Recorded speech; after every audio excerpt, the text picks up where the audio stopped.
Umak od gljiva. Danas pripremamo kremasti umak od šampinjona koje se savršeno slaže uz tjesteninu, meso, rižu, pire, krompir. Recept je brz, jednostavan i gotov za manje od 30 minuta. Krenimo sa pripremom.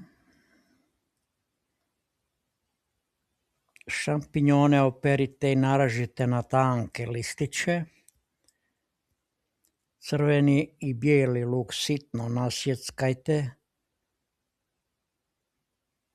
U tavi zagrijte ulje ili maslac. Dodajte crveni luk i pržite 2-3 minute dok ne omekša ili možda više. Ubacite i bijeli luk malo kasnije. Ako želite da vam bude umak kremastiji, morat ćete dodati i žlicu brašna.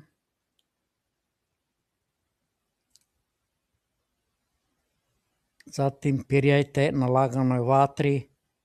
Dodajte i šampinjone. Nek se pirjaju. Ako želite gušći umak, znači pospite malo brašna, žlicu 2 brašna, zavisi koliko vam odgovara. Preko gljiva i promješajte. Dobro promješajte.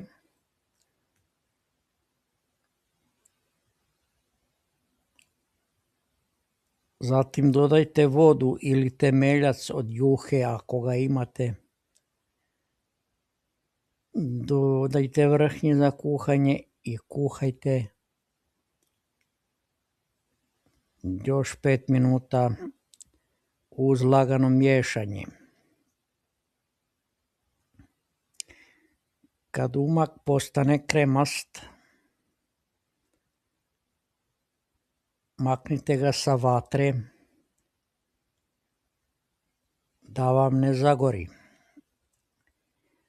Pospite sitno sjeckani peršin i poslužite.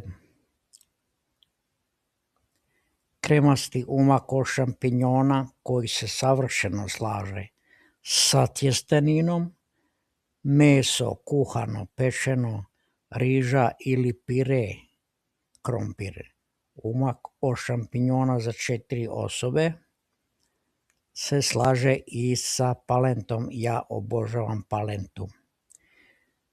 Za ovaj recept potrebno je 500 g šampinjona, 1 srednja glavica crvenog luka, 1 češanj češnjaka ili 2 bijeloga luka po želji, 2 kašike maslaca ili ulja.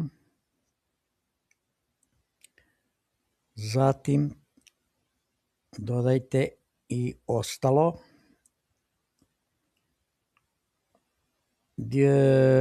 Vrhnje za kuhanje 200 ml, jer bez njega nećete dobiti umak. Zatim 100 ml vode ili temeljca, to smo već kazali, 1 kašiku brašna po želji za gušći umak, možete i 2. Soli dodajte po ukusu, također i bibera dodajte malo po ukusu.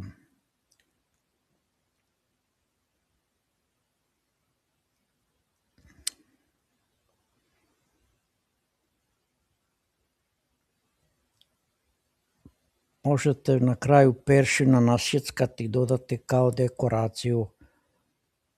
Zatim sada skuhajte tjesteninu, špagete ili neku drugu. Po vašem izboru tjesteninu. Rekli smo može pire krompir, može palenta. Možete i sa mesom, sa kuhanim mesom, govedinom se jako dobro slaže. I svi to obožavaju umak od gljiva.